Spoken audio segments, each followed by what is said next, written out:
Good afternoon and welcome to today's TUG webinar. It gives us great pleasure to welcome Andy Weith from ASW Global, who's going to present today on Your Hardware is So Old. Andy, go ahead and take it away. Thank you so much. And in your intro about TUG Connects, you shared one of my favorite phrases in existence, and that is, gotta get my steps in. I love that. So we're all about jokes here. So thank you for attending this webinar that jokes, your hardware is so old. And I appreciate you putting emphasis on that. So you remember those yo mama is so old jokes that became popular in the 90s? That's where we got this idea for the title. And if you recall the comedy show In Living Color, those are the folks that brought that line of jokes to popularity.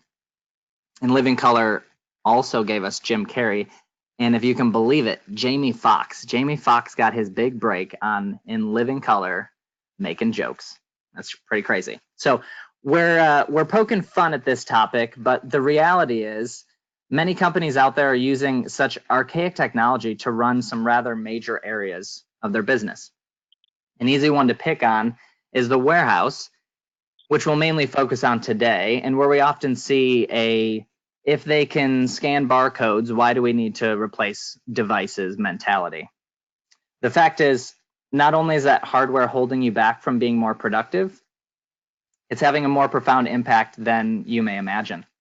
Consider you followed the same logic for your delivery trucks or your sales rep cars. There's certainly an ROI to be discussed when replacing a $100,000 truck. We get that. Validating the investment against the saved downtime and maintenance, the improved fuel economy, better safety features, etc. There's also another component, the frustration your operations and drivers deal with using this older equipment. The increased risk of a crash and subsequent injury due to older handling components, braking technology, safety technology. That's certainly another factor to consider when weighing in on this purchase. Now, how about those sales reps driving 2005 Chevy Impalas, right? That's another joke. They're obviously not driving those. That's not happening. Those folks are getting new or maybe lightly used late model vehicles. So in the sales arena, we may easily see the cost benefits with how many miles those folks are putting on their vehicles, and we want to keep them fresh and new. We may even realize the outward appearance, both to the reps that we're hiring, trying to bring on board, and to the customers they visit. We don't want them in hoopties, right? So that's what we're talking about today, foundationally. Where do you have hoopties in your mobile technology? Devices that may still be running, but we really should trade them in for the new stuff. A lengthy intro, I know. For those of you following our webinar, our series of webinars, welcome back. For those of you new to us, thanks again for coming today. And allow us a second for intros for Eric and I. So I'm Andrew Weith, the founder of ASW Global Consulting. With me today is Eric Holmes, VP of Sales at Strategic Mobility Group, one of our fantastic partners in business and the premier mobility solutions provider on this continent. Briefly about ASW, we're a consulting firm focused on challenging the status quo with our clients. One of the areas we frequently work in is warehouse operations. So we're regularly discussing solutions that can improve efficiencies or employee engagement as well as their happiness. And I asked Eric to be with us today. And now, Eric, I ask you, can you share with us why you're so passionate about this topic, about getting folks to embrace new technology? Yeah, sure. I mean, the name of our business is Strategic Mobility Group, and that's all we do. We are super passionate about the mobile architecture out there in the workforce and how it is driving the change of the supply chain now. So, I appreciate having the opportunity to speak to everybody. As Andy mentioned, we like jokes. We're going to keep it light. But the reality is the world is mobile these days, and we embrace mobility here, but we also work with our customers to embrace the mobile world as it's impacting our business every single day. Super. And there's us, so you can put pretty faces to the names too. Yeah.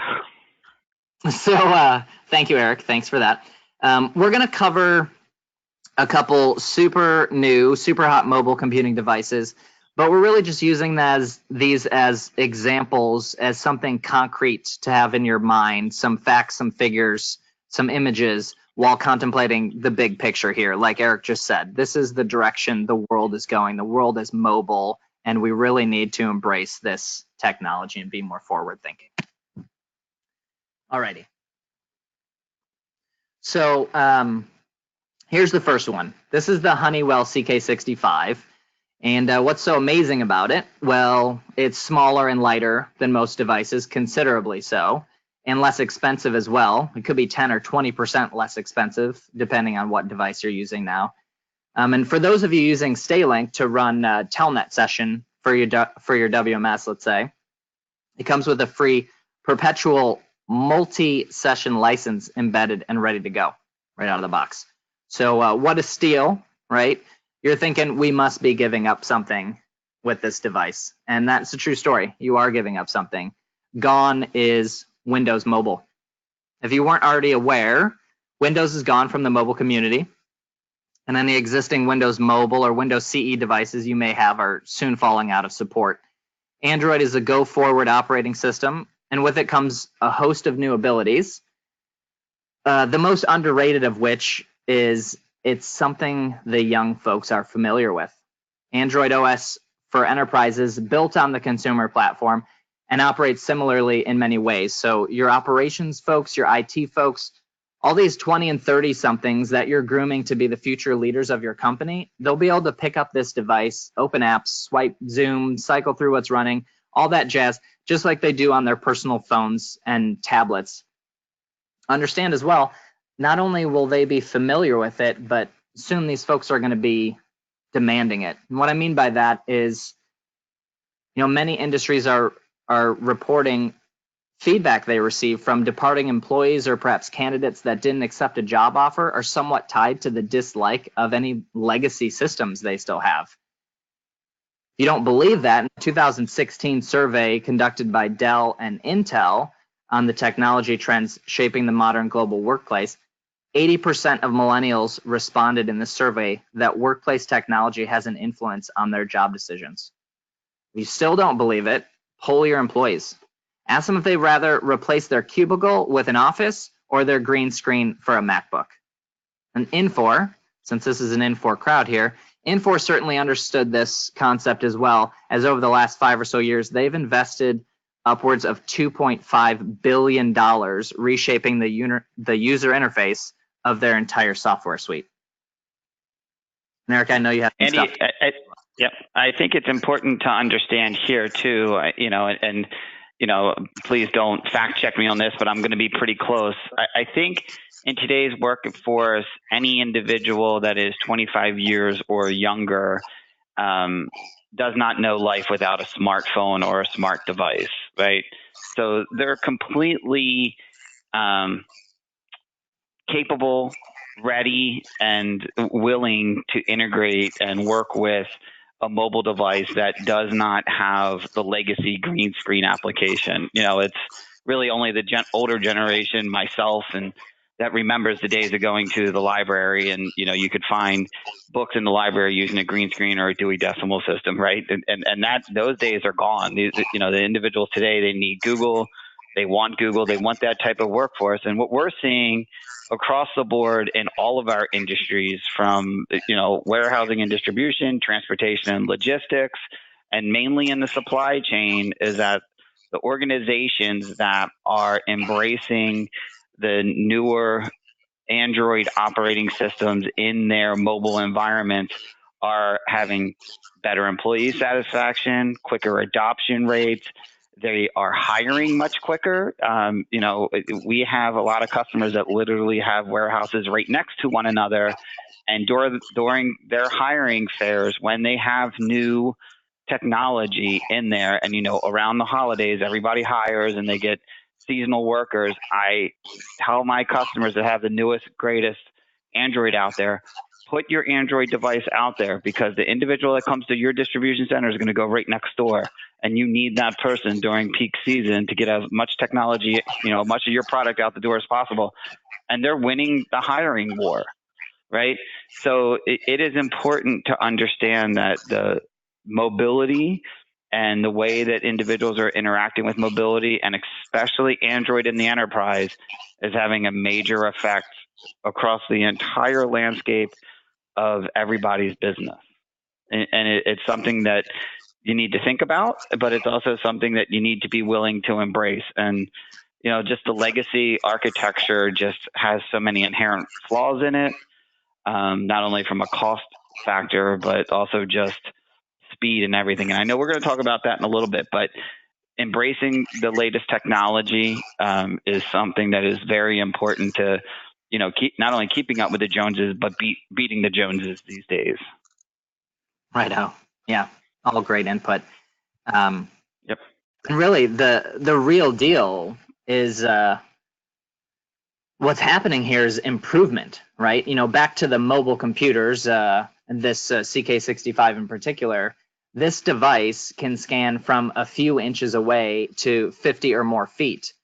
Just a short time ago, as little as 5 years ago, you had a device that was meant for short-range scanning and another device with a different type of scan engine in it that was meant for long-range scanning. So depending on your operation, if you had people working in a mezzanine hand-picking and you had other people on equipment, you might have two different devices in your environment just to satisfy those needs. And those days are gone as well. This device can do it all. And these aren't just specs. You know, we've seen it, we have done it. This device with a 12-inch reflective label on top of the highest racking in your building, or even mounted on the ceiling, are a cinch for this thing to pick up. You just pull the trigger, press the button, and bam, reads it. This one in particular, as we have noted here, also comes with a 2D imager. So what does that mean, especially if you don't have 2D barcodes? Your suppliers aren't sending you 2D barcodes. Well, first of all, it means your 1D barcodes that are faded or damaged can still easily be read. This imager is incredible, reading things that a 1D laser cannot. Barcodes can be read at any angle as well. They're omnidirectional. So, you know, of course, we recommend that material be stored face up, barcodes out, but some manufacturers, for whatever reason, packaging design, insist on putting labels on the boxes sideways, right? So this is no longer a problem. This thing can read it. If your suppliers aren't, and many aren't, using 2D barcodes yet, that's fine. You can implement 2D barcodes yourself. How so? Like this, for one. So you can see the bin location has a 2D barcode. All that information there for the bin 34020G07 is all contained in that little tiny square. And if you look at the back of the bin box, there's the 1D barcode coming out of the WMS that's taking up significantly more space for potentially even less information. So here's another example as well, right? All that and the good news. Yeah, the good news, imagers can read both. So, you know, it's a fail-safe also. Right on. Where the laser can only read one. How about this? Have you seen this before? Sorry for the poor quality photo. I had to snap and run. This is the result of hardware that can't scan a label at distance. So the workaround was to put all the labels in one spot, right? These are all of our shelves for all the racking. And this obviously leads to errors where I might place the material on shelf number 5, but I accidentally scan the bin for shelf number 4. So the point is, we don't need to make these compromises anymore. The technology can do it all. Okay, back to this guy here. What about some other features? Battery swaps at lunch break? No way. Don't need to do that stuff anymore. If I can quick charge a Tesla to 50% battery life in 20 minutes, we can certainly do better with mobile computer batteries, and they are. So current battery technology means it's possible they last 24 or more hours, and they charge in a fraction of the time they used to. So no more concerns or worries about being dead in the water for hours if we don't stay up on religiously charging our batteries every day.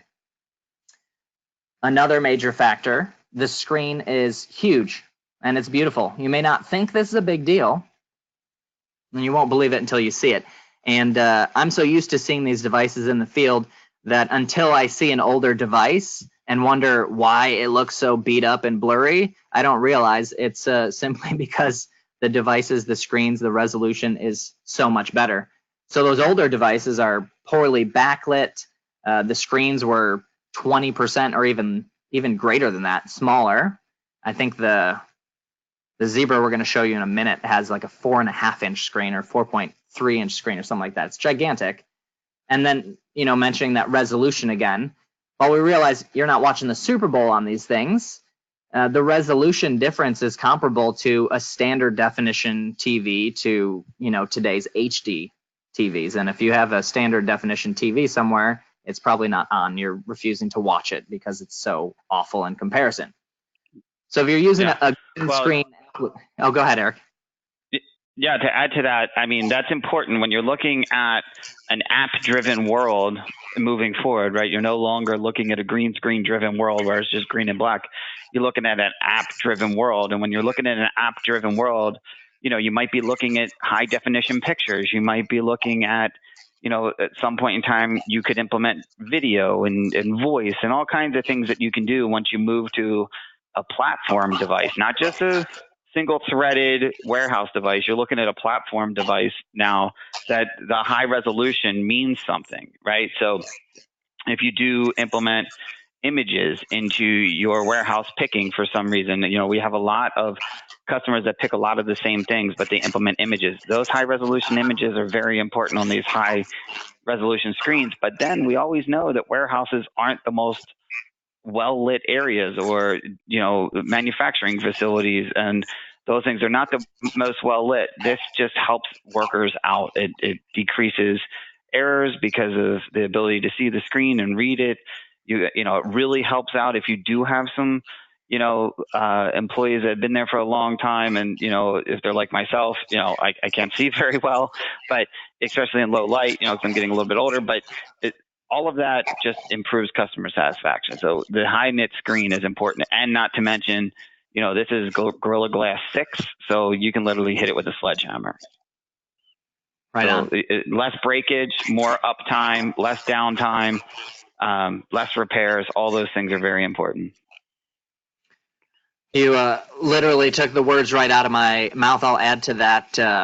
Not just low light environments, but if you have folks, if you have like a yard outside and they're in sunlight or they're going back and forth in and out, the difference between those two screens and being able to see clearly the backlight and the resolution means in bright sunlight, I can actually see what I'm doing rather than having to hold my hand to get some shade on the screen so I can read what bin I'm supposed to go to or what product I'm supposed to pick or what have you.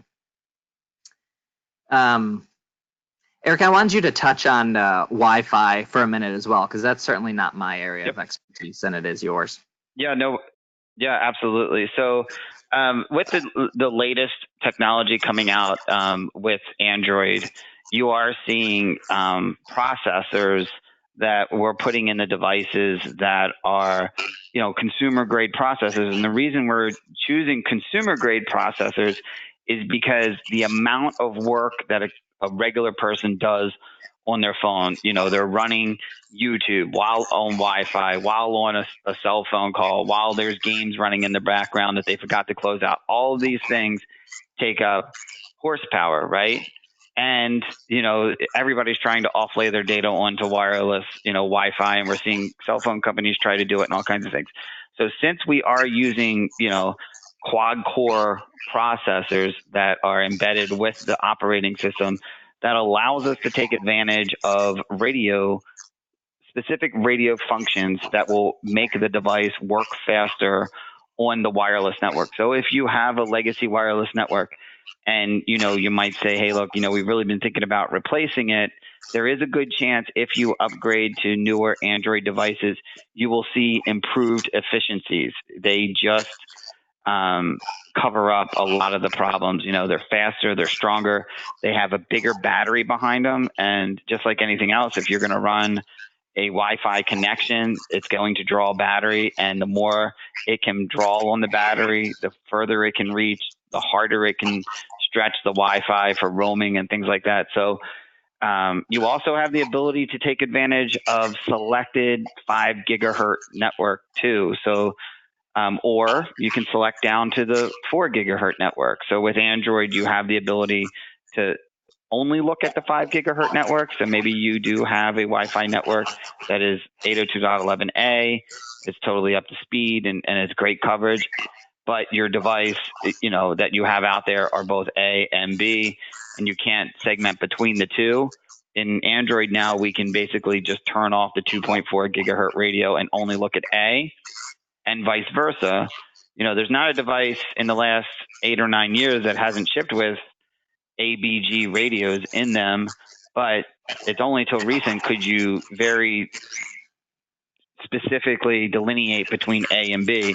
So if you have a 2.4 gigahertz network and you only want the device to look at 2.4, we can only run on that 2.4. It's just the little things that we can do now due to the operating power of the device that will make everything run faster. And in a warehouse, if you're looking at less downtime, less breakage, increased speed and throughput, over the course of thousands of picks a day, that starts adding up to very quick ROI. And, that's what we're trying to deliver here is improved efficiency through the use of newer technology with increased ROI. Right on. Cool. Let's move on to Zebra for a second. So here's the Zebra comparable device. If you have a WMS or a WMS Lite or something like that already, you might be using the MC90, 91, or 92 series. This is the latest and greatest from Zebra. This is the MC93. It has many of the great benefits we just discussed with the CK65. Zebra does boast an imager that can scan up to 70 feet, though. The only ding against this device, perhaps, is it doesn't have an option to be in what we call brick format or with no pistol grip. Depending on the job being performed, the ergonomics of the pistol grip may be a huge benefit, or it might be a hindrance. So this guy's a little bit bigger and heavier. So for some tight spaces, hand-picking operations, perhaps, it's something to think about and consider. Do we want something that is bigger, is bulkier, has a pistol grip on it, or do we want a different form factor, something in that brick style? So this device, this entire line that I just mentioned, the MC90, 91, all the way through the 93, is also hands down the most popular device on the planet. You've likely seen it everywhere. It's at Target, Home Depot, Walmart. I just saw it at the car rental place the other day. This is everywhere. It is super popular. It is super capable. It does anything and everything. So I just wanted to share that with you as well. And I want to swing back on Android for a second. I know there's a lot of talk about Android here, but I want to share with you why we believe it's so critical to embrace this technology shift and to not let a fear of Android paralyze you into sticking with your legacy devices simply to keep Windows, something that you're comfortable with. There's certainly a learning curve. There are new things that we have to deal with on Android, just like there's new functionality, new improvements that come along, new benefits that come along with Android. There are some things that change and don't work like they used to with Windows. But we're getting there as we use Android more often, and it's in more companies and it has more miles on the road. We're getting past all that stuff. But I want to take a little detour from this presentation for a minute and share a few slides from a presentation I did last year to some organizations that were asking for a kick in the butt to leave Windows in the dust. And it's a bit out there, so bear with me, but the purpose was to be out there, to be a little bit abstract, to really hit the point home in perhaps how ridiculous we're being, holding back from moving on to Android because we love Windows or perhaps are so fearful of Android. So here it is. And the story was about Saturn. hopefully you all know about this car company. It came about from GM to compete with small Japanese imports. So the point of the story was we all saw and knew what was coming in 2008 when GM killed the project, yet people kept buying the cars, even in 2009. So the correlation to Windows here is basically it's 2009 and you're buying a Saturn. So if you're continuing to embrace Windows, that's where we're putting you. In 2009, going to the car dealership, what am I going to get? I'm going to get a Saturn. So I went on to say that Saturn in particular is responsible for 16% of zombie cars on the road today. And zombie cars, those are cars that are no longer being made, much like Windows. Repairs and replacements with OEM parts are dwindling by the day, and you're really slowly waiting for future delivery of your car to a junkyard near you. So that's just about 1 in 6 zombie cars on the road is a Saturn. Side note, I love Saturn. And when I met my spouse, she was the proud owner of 2 of them. So I'm not picking on Saturn, other than I think the picture it paints here is quite beautiful. So anytime we see a Saturn on the road, we shout with excitement, there's one. And when Eric and I were talking earlier this morning, he kind of made this same comment. He's like, oh, I just saw one this morning. There it is. So in this presentation, move forward. There we go.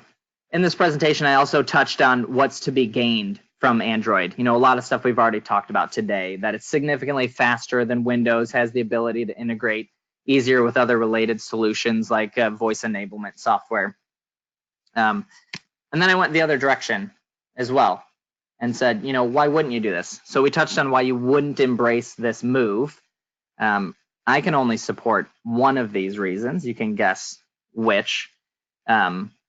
If you've seen, I'm a huge fan of Letterman's new show. My next guest needs no introduction, something like that. So he had Melinda Gates on, and he had a couple of clips with Bill Gates on there with Letterman. The 2 of them were absolutely hilarious, joking about the internet and what is that thing and all that. Super funny. But joking aside, if you can't implement Android due to being entrenched in a homegrown system, you know, I think we feel you have much bigger concerns about the future of technology in your company. If you're refusing, like Eric has mentioned apps a number of times here, if you're refusing to accept the potential of apps in your business one day soon, you're a decade behind your top performing peers and competitors. You know, we have clients, some on this very call perhaps, that have multiple apps in use already for delivery confirmation, customer signatures, consignment inventory tracking or reordering, mobile order placement, and more. So those were some of the why wouldn't use.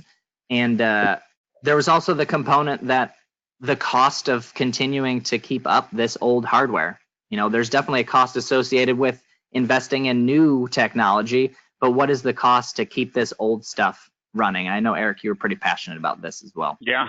I think that's a great point, or a great segue, Andy, is to talk about what is your cost to keep up the old technology. You know, they probably have gone out of service contract with the manufacturers, so you have moved on to having a third party repair them.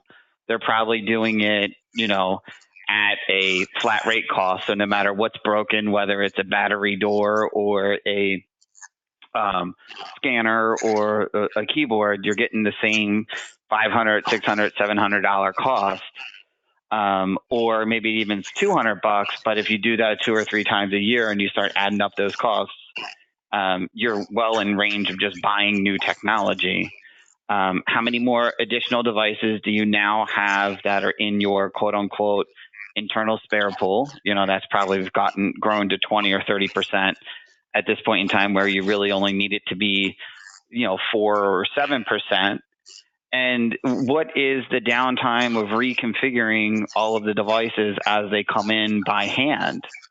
In the Android world, you don't have to configure devices by hand anymore. You can use mobile device management software to over-the-air configure all of the devices and manage them better from a single pane of glass, decrease the amount of internal tech support calls, increase the amount of time that a worker is out there in the environment picking and putting away and staging and kitting technology and everything else that the warehouse needs to be doing, instead of leaving their post and walking all the way back to get a new device, or going to a manager and having a manager try to troubleshoot what is going on with their units.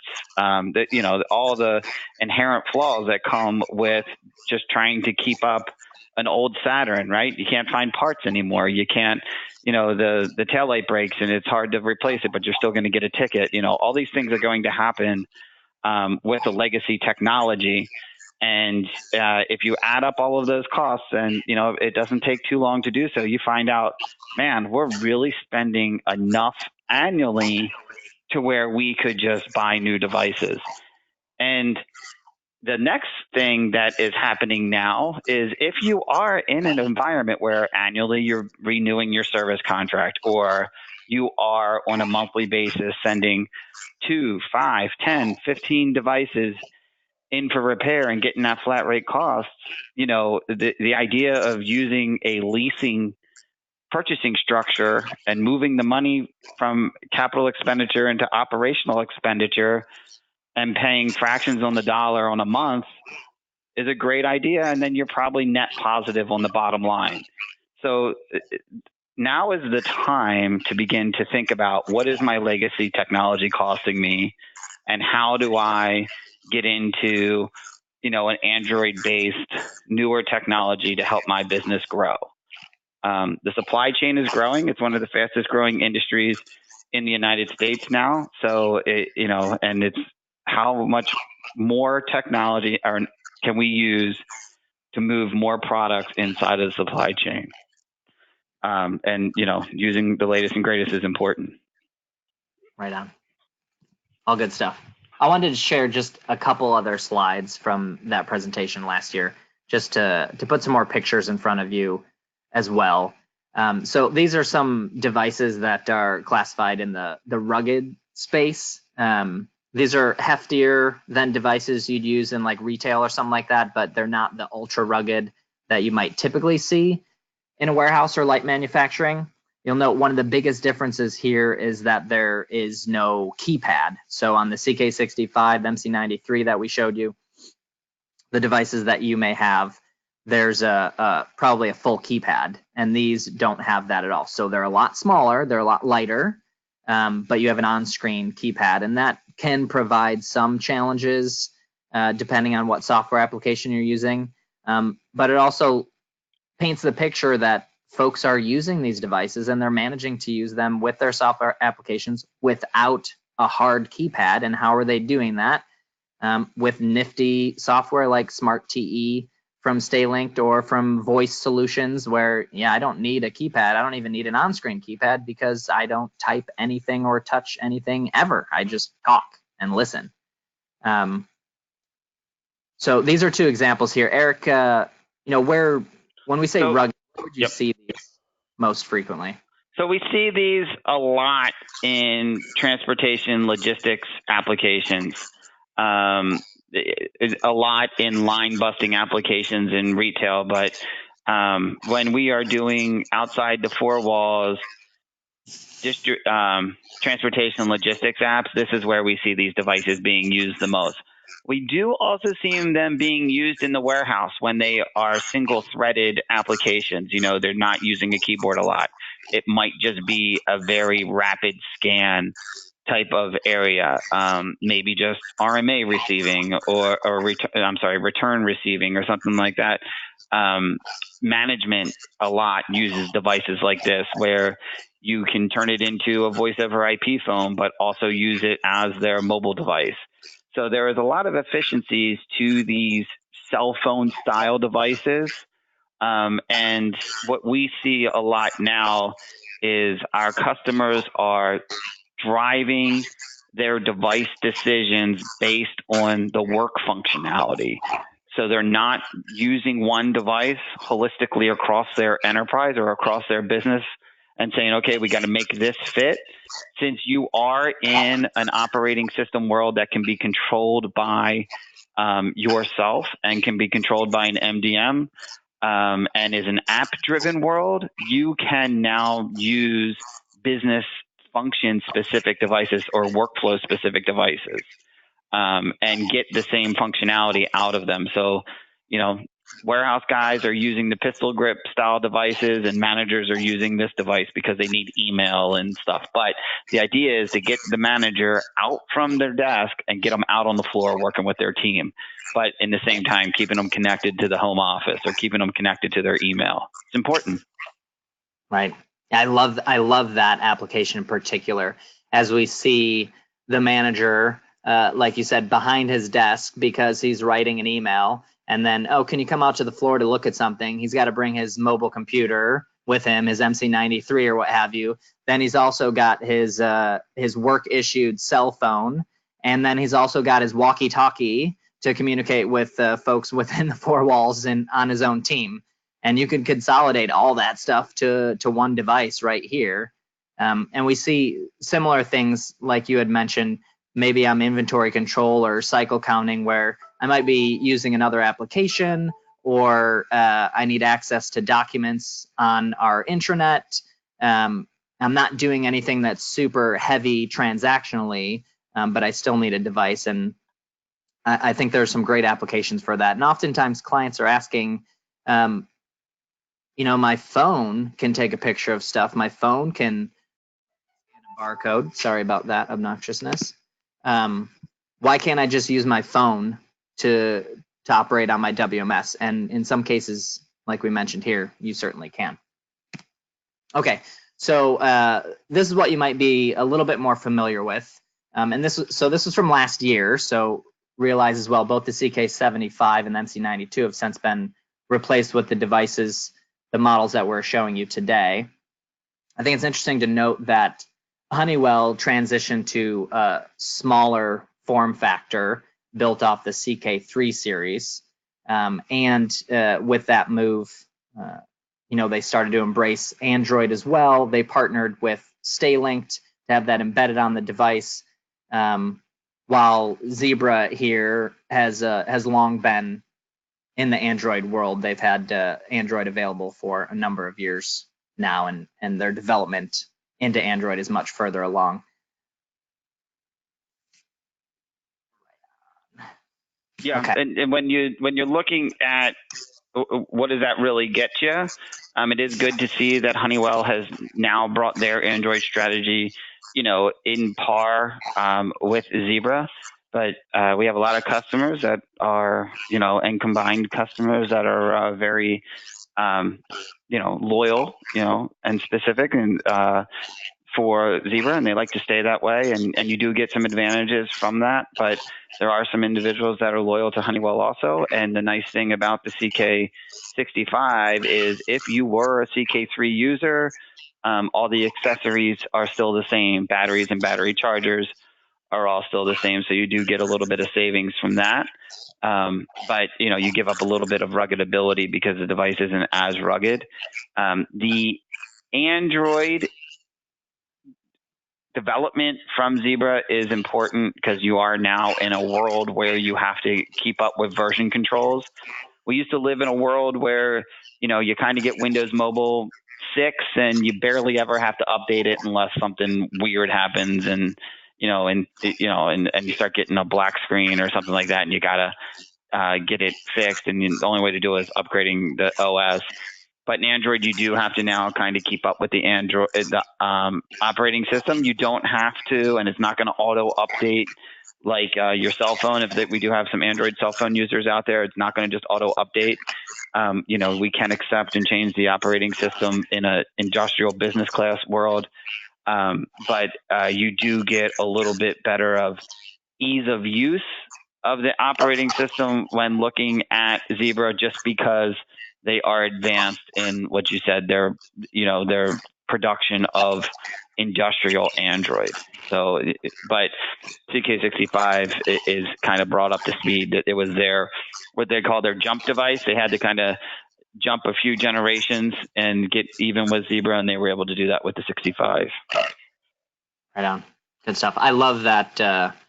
I love that with Android, we're in a world where a new technology could be invented next week, and Android is going to be able to take advantage of that a few months after. That was something that, like you said, Windows wasn't going to happen. You're on version 6, you would have a major upgrade to be able to take advantage of new technology. Android is positioned in a much better spot to keep up with everything else.